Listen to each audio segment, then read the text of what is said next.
가장 중요한 것은 본인의 그 통증의 원인에 대한 진단을 명확히 알고 자신의 상태를 명확히 아는 것이 가장 중요합니다. 안녕하십니까. 강북연세병원 정형외과 전문의 임상규 원장입니다.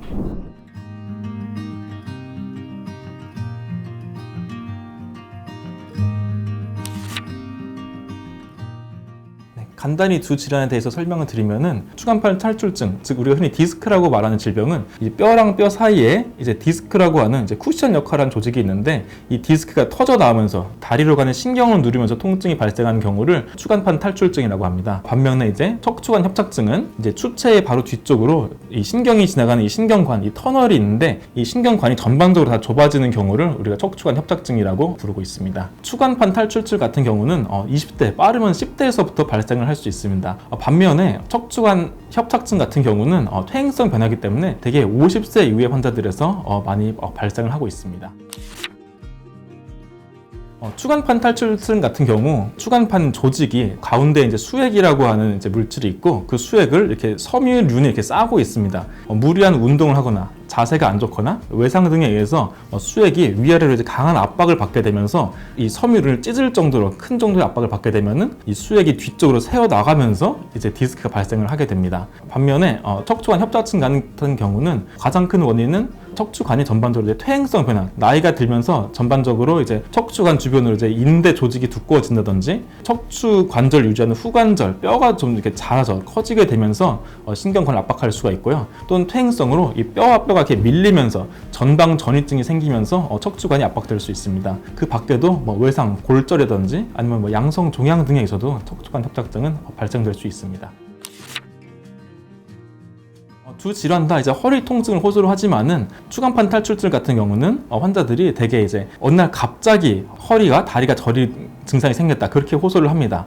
대개 이제 디스크가 이제 뒤쪽으로 터져 나오면은 이 디스크가 한쪽 방향으로 터져 나오게 되는데, 환자들은 평소에 괜찮다가 어느 날 갑자기 극심한 통증을 한쪽 다리로 이렇게 호소를 하게 됩니다. 이 허리를 이제 앞으로 굽히면은 이 신경관이 앞에 다리가 당겨지기 때문에 추간판 탈출증 환자들은 허리를 앞으로 숙일 때 더 통증을 많이 호소하게 되고, 허리를 뒤로 젖히면은 이 신경관이 뒤쪽으로 이렇게 이완이 돼서 공간이 생기기 때문에 통증이 좀 완화된다, 그렇게 얘기를 하게 됩니다. 반면에 척추관 협착증 같은 경우는 대개 퇴행성으로 생기기 때문에 서서히 증상이 진행이 되는 게 특징입니다.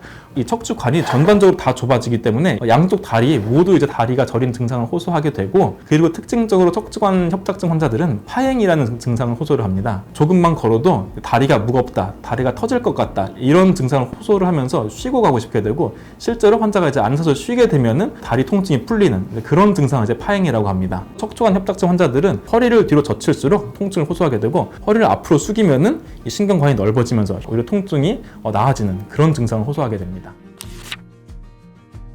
기본적으로는 두 질환 모두 보존적 치료를 먼저 시도를 하게 됩니다. 약물 치료를 하게 되고, 약물 치료의 효과가 좋으면은 그대로 약물을 유지할 수 있고, 효과가 없다 그럼 이제 여러 가지 방법을 통한 신경 차단술을 시도를 하게 됩니다. 두 질환이 이제 기전이 다르기 때문에 이제 회복 양상도 조금 다르게 되는데, 추간판 탈출증 같은 경우 이 튀어나온 수액이 거의 다 물 성분이기 때문에 시간이 지나면은 이 수액이 조금씩 녹아서 없어지고 크기가 줄어들게 됩니다.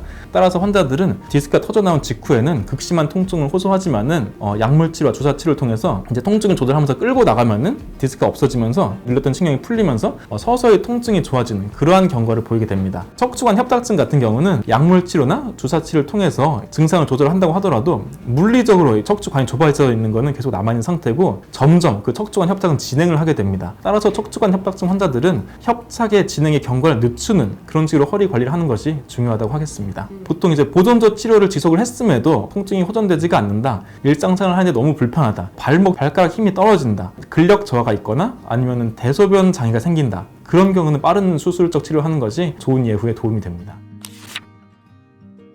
디스크 환자는 대개는 이제 수술 없이 보존적 치료로 버티면 다 이길 수 있습니다. 그러나 디스크 환자도 극심한 통증이 호전되지 않고 근력 저하나 대소변 장애가 생기면 수술적 치료를 하게 되고 5%도 채 되지 않습니다. 디스크의 경우는 이제 디스크 제거 수술을 하게 되고, 척추관 협착증 같은 경우는 이제 신경관이 이렇게 전반적으로 좁아져 있기 때문에 뒤쪽으로 들어가서 이 좁아진 신경을 넓히는 수술을 하게 됩니다. 그래서 이제 후방 감압술, 좁아진 부분만 간단히 넓혀지는 수술을 할 수 있고, 협착이 심한 경우는 후방에서 이제 뼈를 완전히 열어주고 주고 나사못을 고정해주는 나사못 고정 수술을 할 수 있습니다. 최근에는 이제 내시경을 통한 수술법이 개발이 돼가지고 환자분도 이제 수술에 대한 부담이나 거부감이 많이 없어진 그런 상황입니다. 그 양방향 척추 내시경 수술은 등 쪽으로 들어가서 5mm 정도 두 군데로 구멍을 내서 한 곳으로는 내시경 기구를 넣고 한 곳으로는 수술 기구를 넣어서 수술하는 방법입니다. 수술 시간이 짧고 조직을 최소한으로 절개를 하기 때문에 조직 손상도 적고 빠른 보행이 가능하고 일상생활도 빠른 회복이 가능합니다. 수술에 대한 거부감이 많은 분들도 큰 부담 없이 수술을 받으실 수 있고 특히 고령이거나 고혈압이나 당뇨 또는 심장질환 등 지병이 많은 분들도 출혈이 적기 때문에 부담 없이 시도해 볼 수 있는 좋은 수술법입니다. 기본적으로 좋은 수술 방법인 건 맞는데 다발성 여러 군데 협착이 있거나 아니면 척추관이 밀리는 전방전이증이 너무 심하거나 퇴행성 변화로 등이 완전히 굽는 병 그런 병에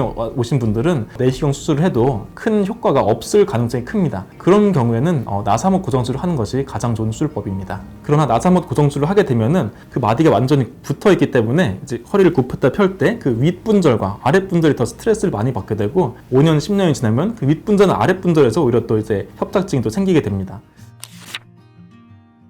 섬유륜이 이미 한번 터져 있으면은 그 부분이 이제 벽이 약해진 상태이기 때문에 재발을 굉장히 잘하게 됩니다. 허리를 앞으로 굽히게 되면은 디스크가 앞쪽에 압박을 받으면서 뒤로 이렇게 밀려나가는 힘이 생기기 때문에 수술을 통해서 이제 성공적으로 통증이 호전이 됐더라도 언제라도 디스크는 다시 여기로 새어나갈 준비를 하고 있습니다. 따라서 무의식 중에 허리를 앞으로 숙이거나 무거운 걸 들거나 심한 운동을 하거나 그럼 다시 또 재발을 금방 하게 되고 이거는 수술과는 관계없이 본인의 생활 습관을 교정하고 항상 허리를 편 자세를 유지하는 것이 추간판 탈출증 환자들에게서는 가장 중요합니다. 그리고 이제 척추관 협착증 같은 경우는 한 군데 협착된 마디를 풀어줬다고 하더라도 이미 퇴행성으로 주변 다른 분절에서 또 협착이 진행되었을 가능성이 큽니다. 그 원인이 된 부분은 해결이 됐다 하더라도 쪼그려서 일을 많이 하시고 하면은 다른 분절에서도 협착이 진행이 되기 때문에 추가로 수술을 해야 될 가능성이 생길 수 있습니다. 항상 이제 허리를 펴서 이제 의자에 앉아서 일을 하는 것이 중요하고 많이 일을 하실 때 중간중간 스트레칭하고 그런 것이 중요합니다. 무거운 것을 들 때는 항상 다리부터 든 그렇게 해야 되고 바른 자세로 허리 펴고 걷는 것 아니면 허리를 펴서 실내 자전거 아니면 수영 이런 운동을 가장 권장하고 있습니다. 가장 중요한 것은 본인의 그 통증의 원인에 대한 진단을 명확히 알고 자신의 상태를 명확히 아는 것이 가장 중요합니다. 디스크인 줄 알았는데 알고 봤더니 고관절염이 있거나 아니면 심지어 대상포진 때문에 아팠던 그런 경우도 있습니다. 척추관 협착증 때문에 내가 다리가 저린 줄 알았더니 하지동맥 경화증이 있거나 아니면 당뇨로 신경이성 통증이 있거나 그런 경우도 있습니다. 따라서 본인의 아픈 원인이 뭔지 그걸 정확히 아는 것이 중요하고 진단을 알았다면 상태를 아는 것이 가장 중요합니다. 내가 디스크가 이렇게 많이 튀어나와 있구나, 재발을 잘할 수 있구나, 내가 협착이 이 정도구나, 이게 점점 진행이 되면은 자칫 수술을 할 수 있겠구나, 그런 경각심을 머릿속에 가지고 있어야지 일상생활을 교정을 하고 생활습관 개선하는데 더 큰 도움이 될 수 있습니다.